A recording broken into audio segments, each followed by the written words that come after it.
হেল্থের দিদি এটা বলবে আমি কিন্তু আশা করিনি। আমার ছেলে দেখো খাওয়ার জন্য কান্নাকাটি করে না, কিন্তু ঘুম পেলে বীভৎস কান্নাকাটি করে। প্রেগনেন্সিতে এতটা পরিমাণে পালং শাক খেয়েছি, তারপরেও কিন্তু বিরক্ত বোধ করি না। পালং শাক দেখলেই খেতে ইচ্ছে করে, কারণ এটা খেলে ব্লাড হয় তো সেই জন্যই। আব্বা এদিকে দেখো আমার পছন্দের পটল মাছ নিয়ে এসছে। প্রেগনেন্সিতে একবার খেয়েছিলাম, তাও আবার বমি হয়েছিল বলে আর খাইনি। আজকে আব্বাকে অনেক করে বলতে এই যে নিয়ে এসছে, আর আম্মুর জন্য পছন্দের চিংড়ি মাছ নিয়ে এসছে। মেয়ে আমার পাউডার নিয়ে বসেছে মেকআপ করতে।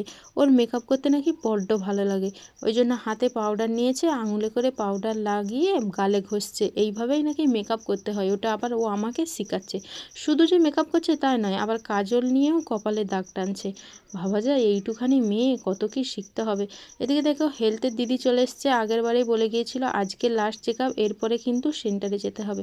যেহেতু এর পরেই আব্বুর ইঞ্জেকশন হবে, সেই জন্য আমি কিন্তু এইটা একদমই আশা করিনি, আর এইটার জন্য একদমই রেডিই নয়। কারণ আম্মুর সময় যখন ইঞ্জেকশন নিয়েছিলাম প্রথমবার, ও রাত্রেবেলা প্রচণ্ড কান্নাকাটি করেছিল।